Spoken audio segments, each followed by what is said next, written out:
का वह F-35 जिसे वो आसमान का बादशाह और हवा का अदृश्य योद्धा कहता था, वह पिछले 10 दिनों से भारत के तिरुवनंतपुरम इंटरनेशनल एयरपोर्ट पर धूल फांकता नजर आ रहा है, जिसके बाद से भारत के रडार सिस्टम ने अमेरिका के F-35 के साथ जो किया है, उसके बाद दुनिया भर में अमेरिका के F-35 को लेकर के पहले ही सवाल उठ रहे थे। लेकिन अब F-35 को लेकर के जो खबर सामने आ रही है, उसके बाद से दुनिया भर में अमेरिका की किरकिरी होना शुरू हो चुकी है। दरअसल अब तक जो खबरें सामने आ रही थी F-35 के भारत में इमरजेंसी लैंडिंग को लेकर के, उन सभी खबरों को लेकर के एक ऐसा खुलासा सामने आया है जिसने न सिर्फ भारत बल्कि पूरी दुनिया को चौंका दिया है। और अब ये खबर आ रही है कि F-35 की लैंडिंग इमरजेंसी नहीं बल्कि इसे जानबूझ करके भारत के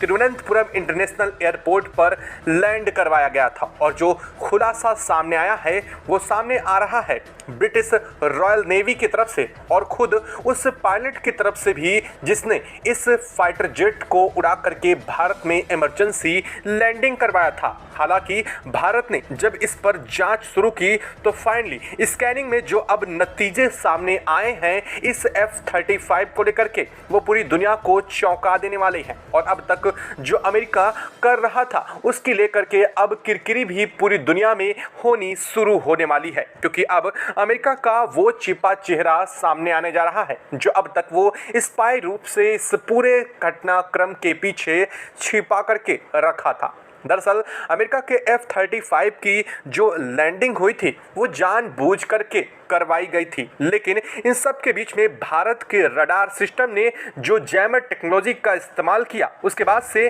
अमेरिका का F-35 अब तक उड़ान नहीं भर सका है। और इसको लेकर के ब्रिटेन की तरफ से आई इंजीनियर्स की टीम भी पूरी तरीके से फेल हो चुकी है और अब भी इस पर कोई सकारात्मक प्रतिक्रिया उनकी तरफ से भी देखने को नहीं मिली है। लेकिन अब भारत को जो इस वक्त सबूत हाथ लगे हैं वो बहुत ज़्यादा अहम होने जा रहे हैं। दरअसल यह पूरी कहानी अब तक जो अमेरिका और ब्रिटेन दोनों की तरफ से सुनाई गई थी, वह कहानी में सच्चाई नाम मात्र की भी सामने अब नहीं आ रही है। यानी कि सबसे पहली बात कि इसकी इमरजेंसी लैंडिंग करवाई गई, यही कहानी सबसे बड़ा झूठ निकली। यानी कि